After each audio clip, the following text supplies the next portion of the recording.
This right here is the absolute worst part of doing a car stereo install. It's this thing right here over my shoulder. It's the backup camera.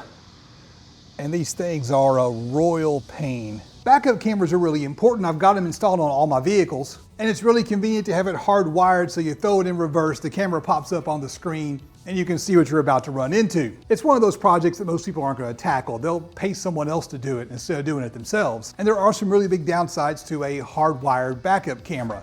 Let's say you wanted to pull a trailer, then your trailer is in the way and you can't see what you're backing into or who you're backing over. And this little camera is a lot more than just a camera. Let me show you what I mean. Now the camera brand is Auto-Vox. They sent it out for me to review. I didn't buy this camera. I'll be sure to give you some links both down in the video description and up here on the screen so you can go check out the camera for yourself. So this is not an unboxing. I've clearly already opened it up. You get the actual camera itself, and this right here is a solar panel. So you can hook this up and just let it sit out in the sun and do its thing. And there is a USB-C charger here. So the idea is you're going to charge this up and you're going to install it and let the sun take over from there. If the battery ever dies, you can unhook it and then go charge it up. It did come with a USB-C cable. It came with a dash mount. So the idea here is that this is going to stick on your dash. And it came with the monitor itself. You can see on the back the slots for hooking it up to the dash mount. Came with 2 antennas. It is a 2-channel device, and you can actually hook up a second camera to it, which is kind of cool. So you can maybe use it as a front and a rear camera at the same time. Right underneath here, you're going to notice there is an SD card slot if you want to record, which is probably not a bad idea in this day and age. Some double-sided tape if you don't want to screw it down. It comes with a cigarette lighter plug. Half of y'all are too young to know what that is. And it plugs into the unit right here. There we go. One thing I noticed, the plug has a USB port on it.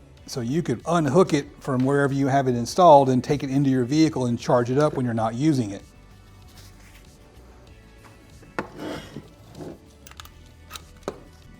Okay, it fired right up and connected automatically. There are some little waves on the screen. Not sure what to make of that. Here we go.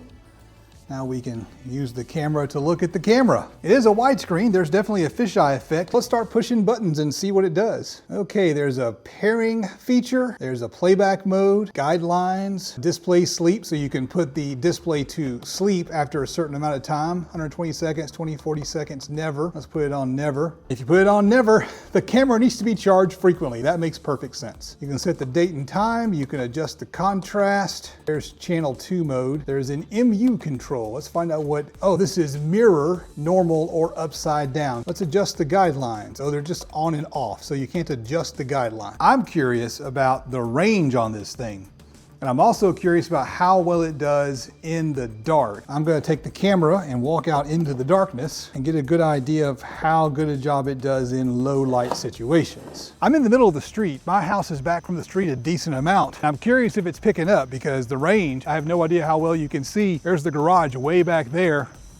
It's, I don't know, let me pace it off. That was about 60 paces. I've got a fairly long stride. I don't know how long that is, but I can promise you that whatever it is longer than a trailer. If you're pulling a horse trailer or a camper, I think this is probably perfect. Might be great on a big RV or a bus. I'm in my main recording studio now, which is just my desk where I do my editing. And I am as far away from this camera as I can be and still be inside a structure on my own property. And as you can see, it's still working right there, plain as day. This camera is way at the other end of the house.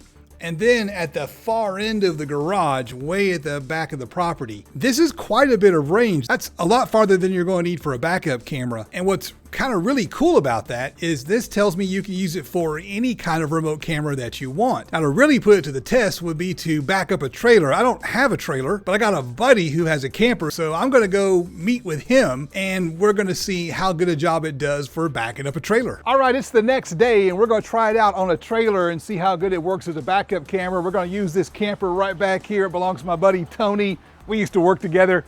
All right, let's go and take a look. We've already connected the camera to the back of the trailer temporarily.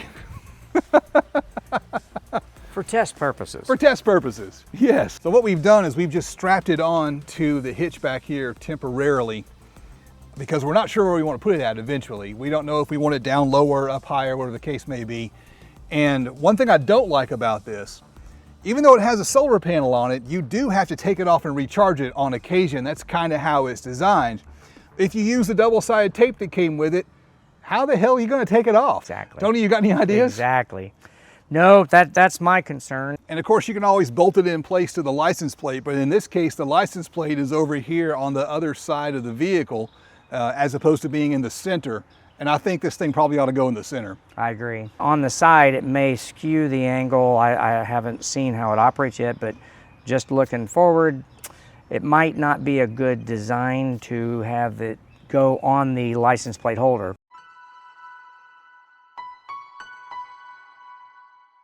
Tony, I just learned something. You don't have a backup camera on the truck, do you? I do not. This is a 2014 truck. They didn't have them then. I would have assumed it had one. So you really need this, because I just had to spot him to back up to the trailer here. And so here's what I'm thinking. When we get done testing it, I'm going to take it back home, and I'm going to screw it to a block of wood and stick some magnets in the back of that block of wood so that you can just take it and stick it wherever you need it. That is a wonderful idea. idea. So then you can move it around, and that's going to solve the Absolutely. mounting problem, because you're only going to use it when you're backing something up. That's it. It's the only time. You can do is take it in and charge it if you need to. That's great. We'll see if the magnet lasts on a long road trip, I guess. There's really no reason to leave it on the trailer while you're driving. Unless you just want to see behind you while you're Unless you driving. just want to. Because you can do that, right? I suppose that's possible also. If the magnets are strong enough, it'll help you when changing lanes. That's exactly right. I could So- at least see better directly behind me. Yeah. That would be really valuable. We might have to try that out. That's an excellent idea.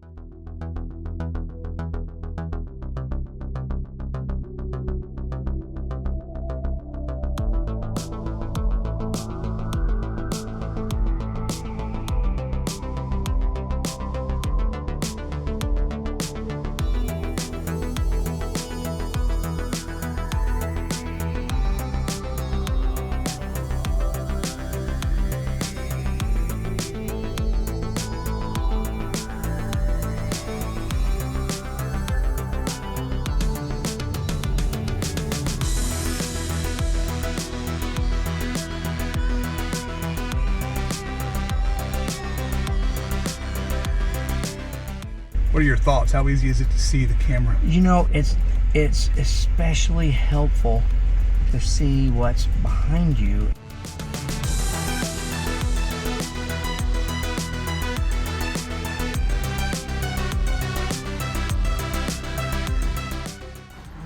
There we go. That should be about right. So the camera made the backup process a million times easier. If you don't have a backup camera on your vehicle, you absolutely need one, especially if you're towing a trailer. As I was thinking about the best way to fabricate a magnetic mount, I realized this thing might be exposed to the elements, so I opted to cut it out of some acrylic. Here I'm using some acrylic cement to stack together some acrylic pieces, throwing in some bolts that I had laying around so we can bolt this mount to the camera itself. I used some CA glue to stick some rare earth magnets to the mount. Overall, I think this is a great backup camera. It does exactly what it's designed to do. It's easy to hook up, and of course it's got a massive range. The only real downside is it didn't come with a magnetic mount. I think something like this needs a magnetic mount so that the end user can move it from spot to spot as needed. As luck would have it, this company does offer a version that has a magnetic mount, so I'll drop a link to that down in the video description so you can check it out. But overall, it seems like a great camera, and I don't hesitate to recommend it to you. I'm Justin, this is the DIY Audio Guy YouTube channel, and I will see you on the next adventure.